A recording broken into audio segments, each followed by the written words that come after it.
Good morning all of you. आप लोग का प्रीवियस वीडियो जो था नेचुरल इन्वायरमेंट, जिसमें आप लोग को लिथोस्फीयर, हाइड्रोस्फीयर और एटमॉस्फेयर के बारे में बतला रहे थे। तो लिथोस्फीयर और हाइड्रोस्फीयर के बारे में बतला दिए थे। आज आप लोग का टॉपिक है एटमॉस्फेयर, जो वायुमंडल जिसको हम लोग बोलते हैं। वायुमंडल किसे कहते हैं?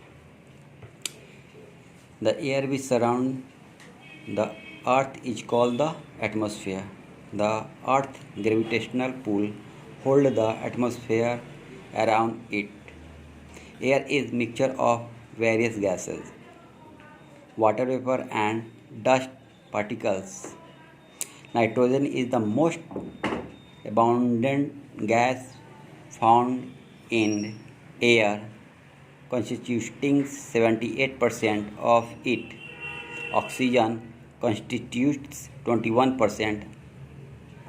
The remaining 1% of air is made of carbon dioxide and other gases such as hydrogen, argon, helium, and ozone. It means पृथ्वी को घेरने वाली वायु को वायुमंडल कहा जाता है। पृथ्वी का गुरुत्वाकर्षण खिंचाव इसके चारों ओर का वातावरण बनाता है। वायु विभिन्न गैसों, जल, वाष्प और धूल कणों का मिश्रण है। नाइट्रोजन हवा में पाई जाने वाली सबसे अधिक मात्रा में गैस होती है, जिसमें 78% हिस्सा होता है। ऑक्सीजन 21% होता है और शेष 1% हवा, कार्बन डाइऑक्साइड और अन्य गैस जैसे हाइड्रोजन, आर्गन, हीलियम और ओजोन होती है। Next, important of atmosphere.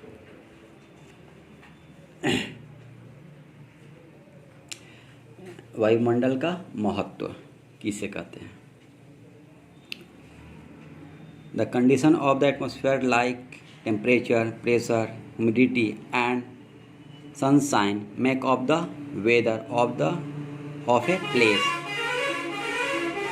The gases in the atmosphere are useful to us in various ways. Nitrogen is required to maintain the fertility of soil. Oxygen is the gas that living beings breathe in. Carbon dioxide help plants breathe in तक। It's means दबाव, आर्द्रता और धूप जैसे वातावरण की स्थिति किसी स्थान का मौसम बनाती है। वायुमंडल में गैसेज विभिन्न तरीकों से हमारे लिए उपयोगी होते हैं। मिट्टी की उर्वरता शक्ति बनाए रखने के लिए नाइट्रोजन की आवश्यकता होती है। ऑक्सीजन वह गैस है जो जीवित प्राणी सांस लेते हैं।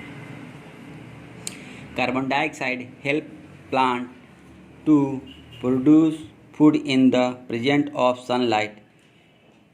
It also keep the earth warm by absorbing the heat radiate from the surface. Ozone protects us from the harmful ultraviolet ray of the sun.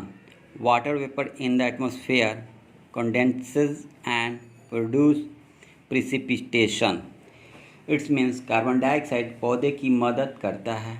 सूरज के प्रकाश की उपस्थिति में भोजन का उत्पादन करता है।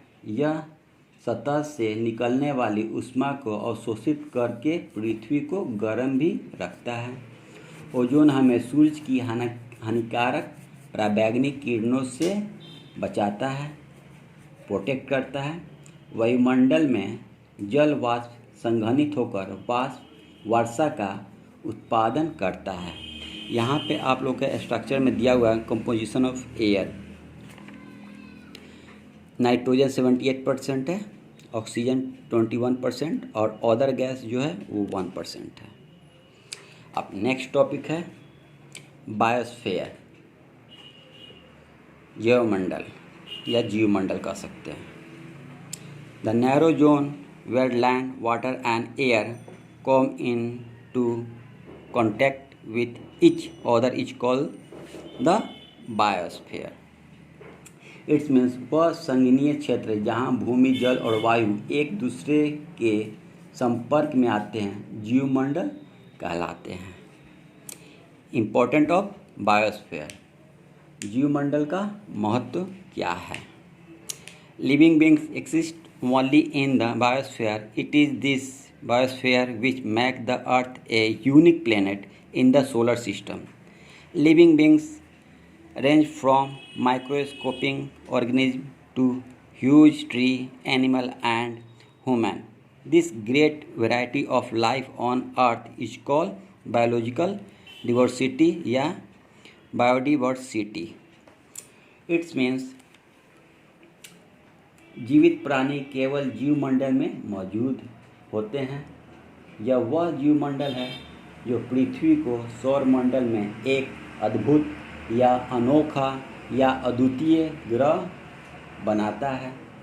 जीवित प्राणी सूक्ष्म जीवों से लेकर विशाल वृक्षों, जानवरों और मनुष्यों तक होते हैं। पृथ्वी पर जीवन की इस महान विविधता को जैविक विविधता या जैव विविधता कहा जाता है। Next, the inhabitants of the biosphere are classified into two major groups, the plant kingdom and the animal kingdom.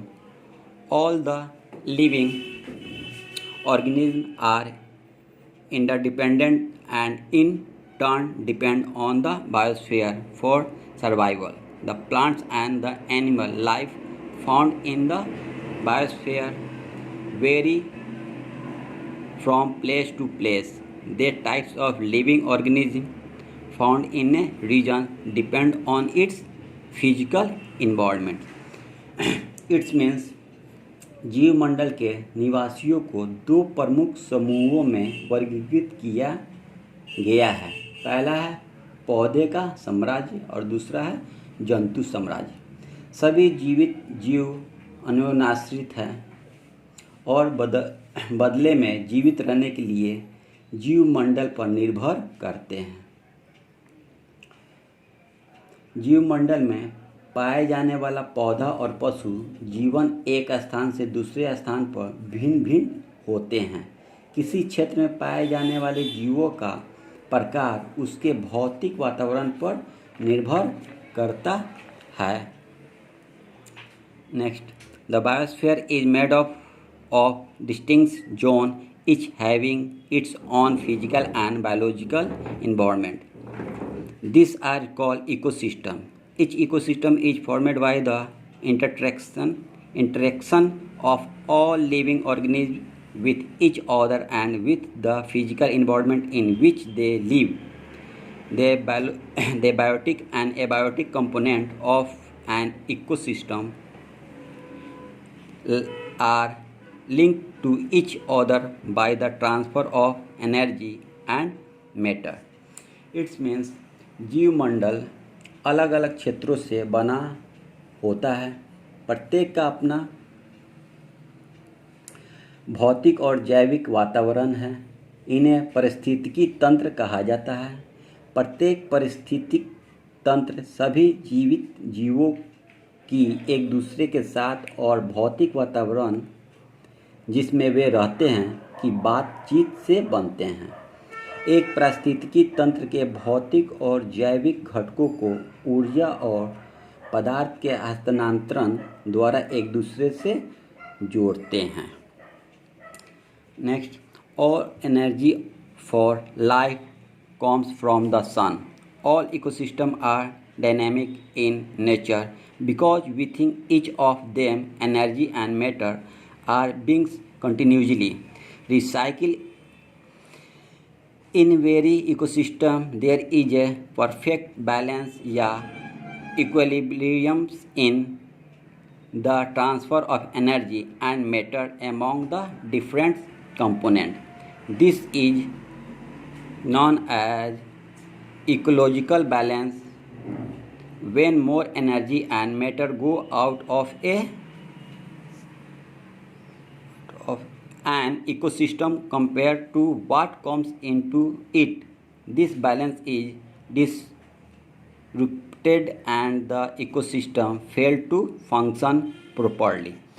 It means जीवन के लिए सारी ऊर्जा सूरज से आती है। सभी पारिस्थितिकी तंत्र प्राकृतिक में गतिशील है क्योंकि उनमें से प्रत्येक के भीतर ऊर्जा और पदार्थ को लगातार पुनर्नवीकरणीय किया जा रहा है। हर पारिस्थितिकी तंत्र में विभिन्न घटकों के बीच ऊर्जा और पदार्थ के स्थानांतरण में एक सही संतुलन होता है। इसे पारिस्थितिकी संतुलन के रूप में जाना जाता है। जब एक पारिस्थितिकी तंत्र में अधिक ऊर्जा और पदार्थ बाहर निकलते हैं तो उसमें जो आता है उसकी तुलना में यह संतुलन बाधित हो जाता है और पारिस्थितिकी तंत्र ठीक से काम नहीं कर पाता। तो आज के लिए बस इतना ही। Next topic, next video, next day लेकर आएंगे। सो ऑल ऑफ यू, आप लोग इसको ध्यान से समझिएगा और पढ़िएगा। So all student, thank you, have a nice day.